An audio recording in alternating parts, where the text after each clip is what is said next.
As observações aqui em Atos, nós estamos cessando elas. Eu queria dar um pulinho logo ali em Gálatas.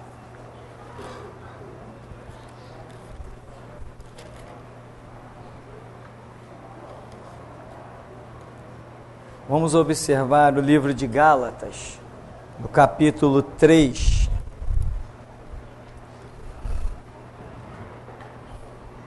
Quando Paulo aí já está com uma experiência bem maior, diria um crescimento espiritual bem maior, porque aqui em Gálatas ele está escrevendo já sobre detalhes da vida dele que já aconteceram há anos atrás. Então diz em Gálatas 3: Ó Gálatas insensatos, quem vos fascinou a vós outros, ante cujos olhos foi Jesus Cristo exposto como crucificado? Quero apenas saber isso de vós. Recebestes o Espírito pelas obras da lei ou pela pregação da fé? Sois assim insensatos que, tendo começado no Espírito, estejais agora vos aperfeiçoando na carne? Terá sido em vão que tantas coisas sofrestes, se na verdade foram em vão?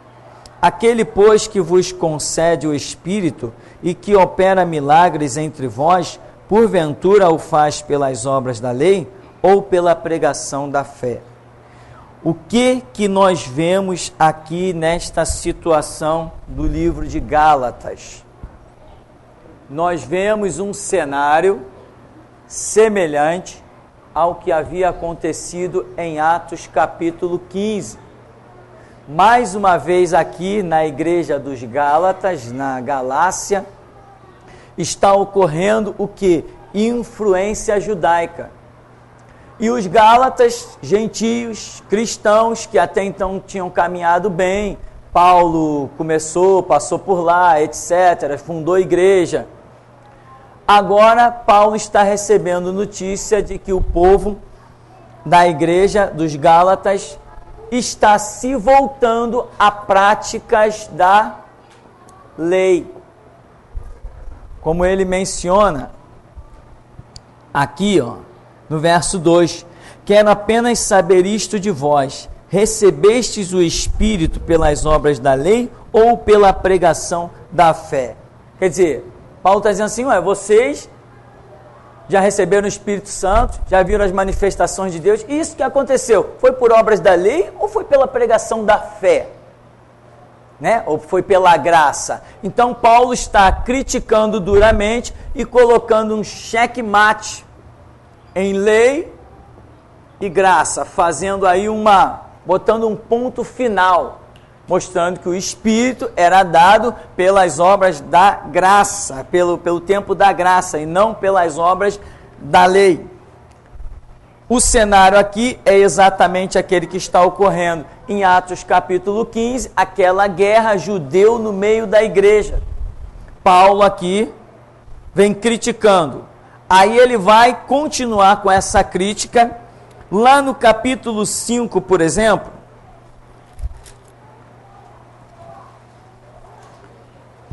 No capítulo 5 de Gálatas, tem até um subtítulozinho que diz aí, ou a lei ou Cristo. Diz: para a liberdade foi que Cristo nos libertou.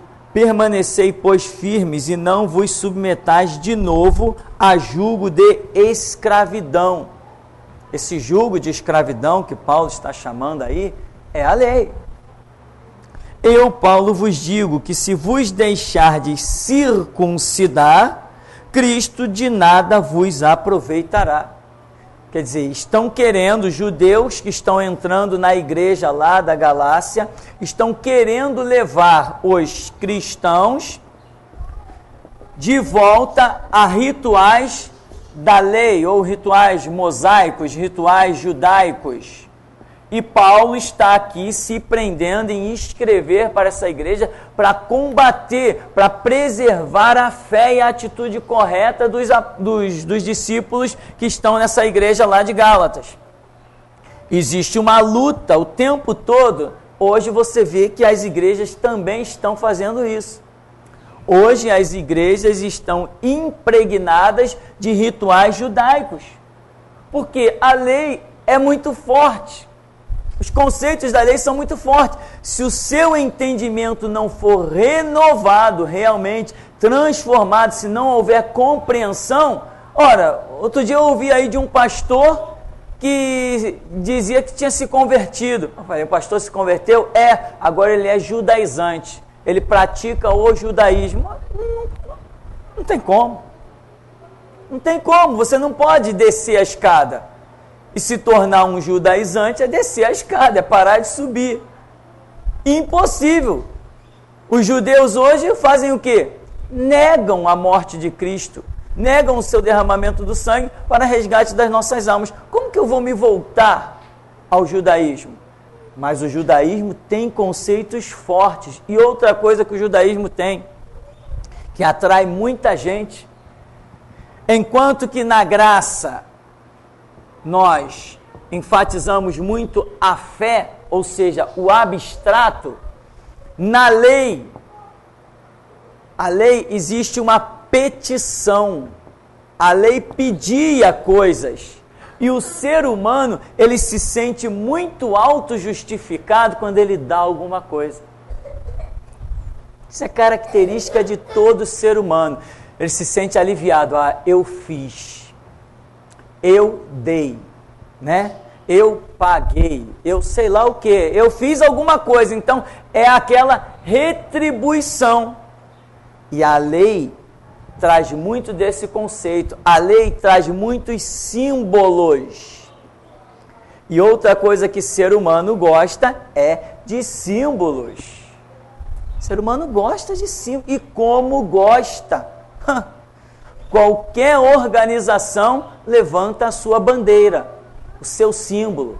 Vamos fazer um movimento, vamos. Qual vai ser o símbolo do movimento? É sempre a mesma história. E o judaísmo é cheio disso. Então o judaísmo tem conceitos que a lei tem conceitos que acaba atraindo a atenção das pessoas. Enquanto que a graça, o evangelho de Jesus, manda você andar apoiado no abstrato. Não tem esse negócio, né? Paulo diz, o meu justo, ele reescreve, né? O justo viverá da fé, e se ele recuar, a minha alma não tem prazer, não pode recuar de andar pela fé. A fé é o firme fundamento das coisas que se esperam, é a prova dos fatos que não se veem. Nós temos que andar trilhando essa estrada invisível. Não adianta querer se apegar a nada. No começo do ministério aqui, algumas pessoas diziam assim para mim, pastor, você tem que fazer algumas campanhas aí, algumas correntes. Tem que dar alguma coisa para a pessoa. As pessoas gostam disso, para satisfazer as pessoas. Eu dizia assim, nem que eu tenha que fechar a igreja, mas idolatria aqui não entra. Não, não é idolatria não. Não vê a Universal como cresceu? Eu digo assim, você não vê a igreja católica também como cresceu? É só dar alguma coisa para o povo e a organização cresce. O povo é facilmente iludido sem conhecimento. Meu irmão, sem conhecimento facilmente as pessoas são iludidas. Lembra, tem um filme aí, Martinho Lutero? Quem ainda não assistiu Martinho Lutero? Ninguém? Todos já assistiram? Só um. Temos o primeiro e o segundo filme, né? Intitulado Martinho Lutero. 2 filmes maravilhosos. Em que Martinho Lutero, antes de se tornar o reformador, começa a criticar. Ele lê lá, acha lá uma escritura e tal, e começa a ler que o homem tinha que ser justificado pela fé. Aí ele começou a questionar as indulgências. Tinha que se sair lá não sei de onde, ir até Roma, né?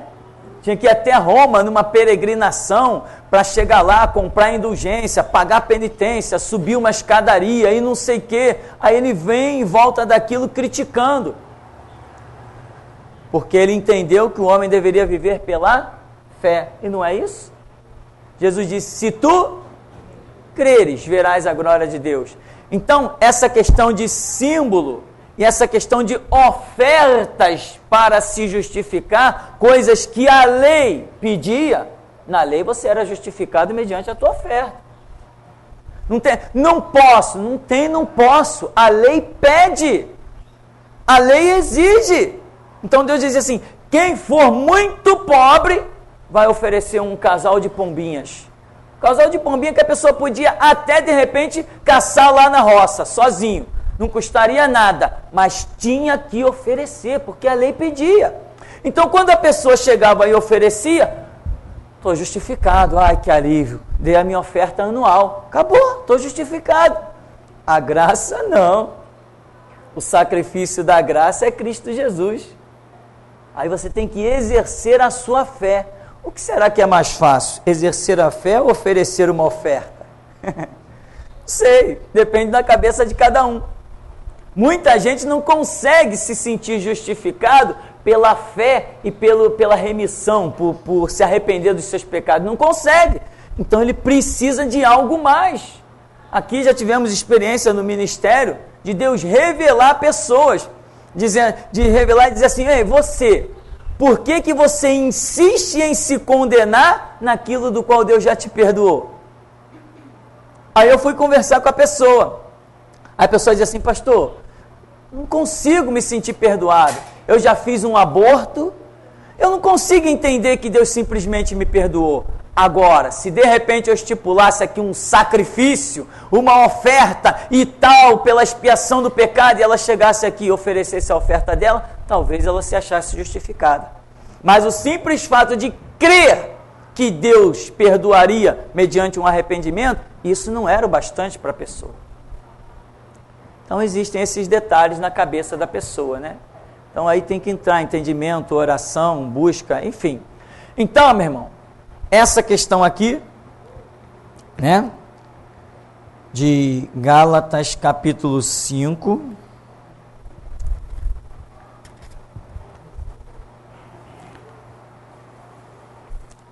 vamos seguir ainda. Paulo diz, eu, Paulo, vos digo, no verso 2, se vos deixar circuncidar, Cristo de nada vos aproveitará. Foi aqui que estava lendo? Foi. Hã? Foi, né? O que eu quero falar agora sobre a questão de circuncidar, que nós tocamos nesse assunto antes. O circuncidar, a tal da operação da fimose, hoje, então você vai dizer assim, então eu não vou fazer a operação de fimose do meu filho que está precisando, ou sei lá, a minha, sei lá, há casos e casos. Não, não é isso. Aqui a questão é com cunho, né, com ideologia religiosa. Então, uma coisa é você ter uma atitude mediante uma necessidade. Mediante uma necessidade, você ter uma atitude é uma coisa. E você ter uma atitude com um pensamento meramente espiritual, uma questão religiosa, isto é outra coisa. Então, né, tem gente que, não, eu não tenho plano de saúde, porque se eu tiver um plano de saúde, eu estou pecando contra Deus, porque eu não estou crendo que Deus vai me curar. Não, eu não enxergo dessa maneira. Quem quiser ter seu plano de saúde, tenha, quer fazer os seus check-ups, beleza, qual o problema? Cadê o pecado? Eu não vejo pecado. Agora, se você tem um plano de saúde e não crer que Deus possa te curar, aí é outra história. Mas se você tem um plano de saúde, mas crê que acima de tudo isso é a mão de Deus, beleza. Você crê que Deus põe o pão na tua mesa? Sim, você crê, mas por causa disso você vai deixar de trabalhar? Agora, se você trabalha e crê que o teu sustento é exclusivo do teu trabalho e não da graça de Deus que te dá saúde a cada manhã, que te abre as portas, aí é outro problema. Então nós precisamos saber discernir as coisas, né? Nós trabalhamos e produzimos dinheiro e vamos no mercado e compramos, mas em tudo nós damos graça, porque sabemos que sem Deus nada disso aconteceria. Sem Deus, não adianta eu ter dinheiro. Porque se Deus não der a chuva lá no campo, eu não tenho nada para comprar no mercado. Então é isso que a coisa tem que... Então Deus montou um sistema, gerou o trabalho no mundo, Tudo que é esquema aí está gerando trabalho. Já pensou as pessoas desempregadas hoje? Essa massa aí, à toa, todo mundo pelas ruas. Seria uma bagunça fora do comum. Então, tudo faz parte de uma estrutura social em que eu vejo um projeto de Deus em tudo isso. Por exemplo, quantas pessoas hoje estão vivendo a sua vida apoiadas exclusivamente nos clubes esportivos? São milhões de pessoas empregadas, ganhando dinheiro no futebol, no vôlei, no futevôlei, no vôlei de praia, no ping-pong, no skate. Tem um brasileiro aí que foi lá para os Estados Unidos para dar aula de skate. O camarada é riquíssimo andando de skate. Tá? Então, imagina esses milhões de pessoas envolvidos com o esporte ganhando dinheiro. Se hoje nós disséssemos assim, acabou o esporte no mundo. Tá, e aí? O que vai fazer com essa pessoa toda? Para onde vai essa gente toda que trabalha? Vamos botar essa gente aonde? Milhões de pessoas. Quem vai sustentar essas famílias todas que são sustentadas através do esporte? Então eu vejo que o esporte foi um projeto de Deus para poder sustentar e estruturar uma sociedade. Eu sei que muita gente pode pensar diferente, mas cada um é livre para pensar como quiser. Né? Então, a questão não é o que você faz, é em que você confia. Ou se você faz por desconfiar. Não, eu tenho que fazer porque Deus não vai me dar. Né? Não, eu faço, mas quem me sustenta, quem me providencia é Deus. Então tudo é uma questão aqui dentro. Ó. Pecado, certo e errado, é o que processa aqui dentro da sua mente. É o que vai aqui dentro que são as coisas. Tudo é maquinado aqui. Então veja, quando ele diz, se vos deixar circuncidar, não tem parte com Cristo. Já falamos que ele mesmo circuncidou um homem no começo da sua caminhada, mas agora ele entendeu que o ritual judaico, a semelhança daquela controvérsia lá de Jerusalém, de Atos 15, ele está entendendo aqui, está revelando, escrevendo para os Gálatas, uma outra igreja que já não tem nada a ver com a questão de Jerusalém, e ele está falando que não deve circuncidar, ou seja, não deve guardar nenhum ritual da lei. O evangelho é puro, o evangelho ele autoexiste, né? Ele se subsiste com as suas próprias doutrinas e não pode sofrer influência de nenhuma outra doutrina. O evangelho entra e muda costumes, mas o evangelho não aceita costumes. O evangelho é poderoso para entrar e arrebentar qualquer porta, mas ele também tem que ser forte o suficiente para não deixar que as suas portas sejam abertas. Isto é o evangelho.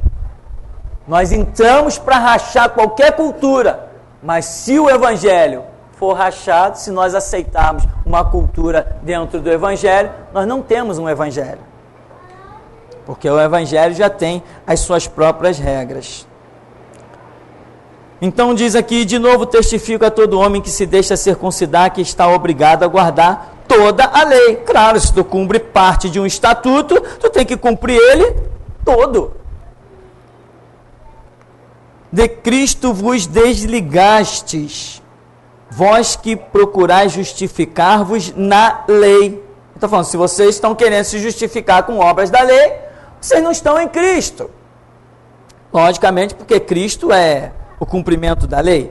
Da graça decaíste, verso 5, porque nós pelo Espírito aguardamos a esperança da justiça que provém da fé. Porque em Cristo Jesus nem a circuncisão, nem a incircuncisão tem valor algum, mas a fé que atua pelo amor. Vós corrieis bem. Quem vos impediu de continuardes a obedecer à verdade? Esta persuasão não vem daquele que vos chama. Um pouco de fermento leveda toda a massa. Confio de vós no Senhor, que não alimentareis nenhum outro sentimento, mas aquele que vos perturba, seja ele quem for, sofrerá condenação. Eu, porém, irmãos, se ainda prego a circuncisão, por que continuo sendo perseguido? Logo está desfeito o escândalo da cruz. Tomara até se mutilassem os que vos incitam a rebeldia. Paulo aqui ele faz uma defesa. Ora, eu prego a circuncisão, então por que eu estou sendo perseguido? Quem sabe alguém não estava jogando, vamos dizer, na cara de Paulo. Não, mas tu também não pregou a circuncisão? Ou tu não circuncidou um homem? Ou quem sabe se lá já tinham falado para ele, não, disseram lá na igreja que você também circuncidou um homem, que você também é adepto da circuncisão, então nós teríamos que nos circuncidar. E Paulo diz assim, ora, se eu prego a circuncisão, então por que os judeus estão me perseguindo? Se eu prego a mesma coisa que eles. Então Paulo aí ele faz uma autodefesa, provavelmente porque alguma coisa devia estar girando em torno ainda daquela questão que ele cometeu aquele erro lá na frente.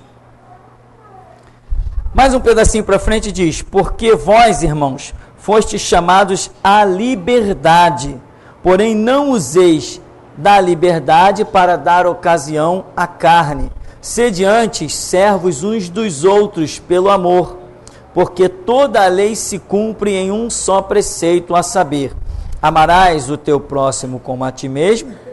Se vós, porém, vos mordeis e devorais uns aos outros, vede que não sejais mutuamente destruídos. Amém? Eu acho esse conceito aqui que Paulo coloca fantástico, né?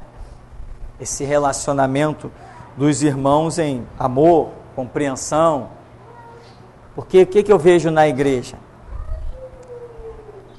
Eu vejo que na igreja, às vezes, uma pessoa vem, se converte, aí ela cresce. Daí a 5 anos depois, a pessoa está lá com a sua vida cristã. Já ouviu muita coisa, já leu muita coisa, já assistiu muita coisa, já aprendeu muita coisa. Aí vem um irmãozinho que está começando a caminhar. Esse irmãozinho chega aqui com 3 meses. Ele comete erros e tem atitudes que o outro também já teve quando tinha os seus 3 meses. Mas agora ele tem 5 anos. E ele esquece dos erros que um dia ele cometeu.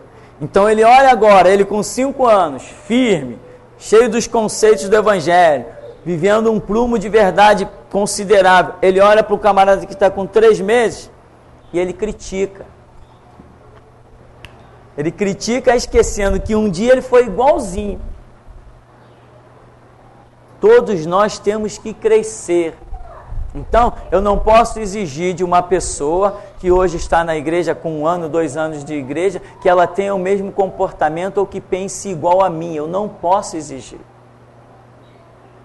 Tem coisas na minha mente que mudaram a questão de 1 ano e meio atrás. Eu estou com 25 anos de evangelho. E tem coisas que eu só fui entender há 1 ano e meio atrás, 1 ano atrás. Então, hoje que eu entendo certas coisas complicadas, eu vou querer que algumas pessoas que têm 1 ano, 2 anos, 3 anos, 4 anos na igreja, que tenham a mesma atitude, o mesmo comportamento que eu. Isso é ignorância, isso não é crescimento. Então nós temos que saber dar corda, esperar os resultados. Quantas pessoas aqui dentro do ministério mesmo, né? Pessoas que estavam sendo criticadas. Não, porque fulano teve essa atitude, que fulano fez isso, fulano fez aquilo. Ué, o que se passa na cabeça do fulano para fazer isso? Ele está com maldade ou ele está errando por inocência? Tem gente que acha que todo mundo que erra, erra por maldade. Eu não, a minha experiência diz que algumas pessoas erram por inocência. A minha diz e ninguém vai me fazer entender o contrário. A minha experiência diz que algumas pessoas erram por inocência e não por maldade. Por quê? Porque eu já entendi que eu também já errei por inocência. Fui criticado duramente. Mas quando você erra por inocência, todas as coisas cooperam para o bem dos que amam a Deus. Até os teus erros. Se não houve maldade, se houve inocência. Quando você maquina o mal, aí nisso não existe cristianismo. Mas muitas vezes o cristão verdadeiro comete erros por inocência. Porque nós estamos crescendo dia a dia, desenvolvendo a nossa salvação. Nunca, enquanto vivermos sobre a face dessa terra, não poderemos dizer que sabemos tudo. Somos eternos alunos, mestre só um se chama, que é Jesus Cristo. Então eu acho esse texto aqui interessante, né? Toda a lei se cumpre em um só preceito, a saber, amarás ao teu próximo como a ti mesmo. Você está vendo o erro do teu irmão, mas o teu desejo não é que o chicote caia sobre ele de vez, preft.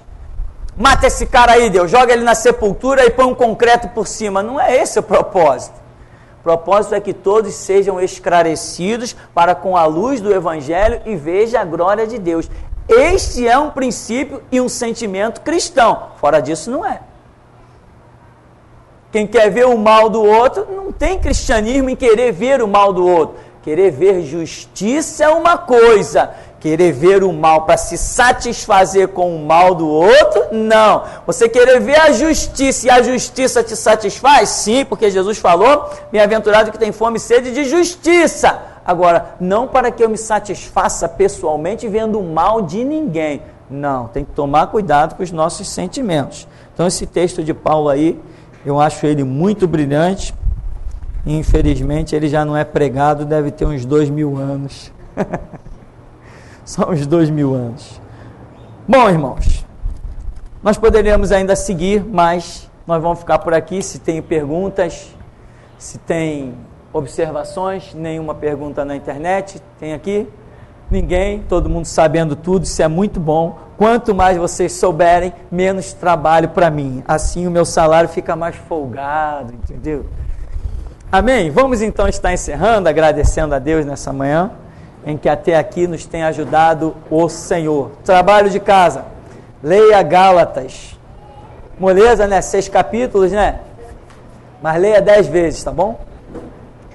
Vamos falar com Deus. Amado Deus, Pai querido, nós te glorificamos, Senhor, por esta oportunidade desta manhã em que o Senhor nos tem dado saúde, alegria, nos tem sustentado de pé, ó Deus.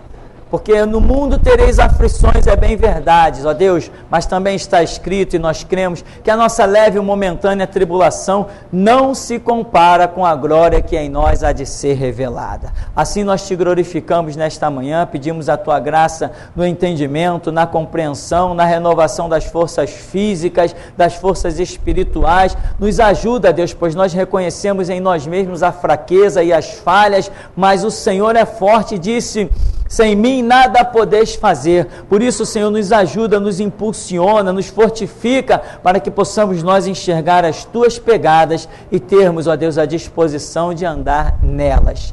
Abençoa-nos nesta manhã, pois nós confiadamente oramos, agradecidos, em o nome santo e soberano do Senhor Jesus. Amém. Amém, irmãos. Vamos em paz em nome de Jesus.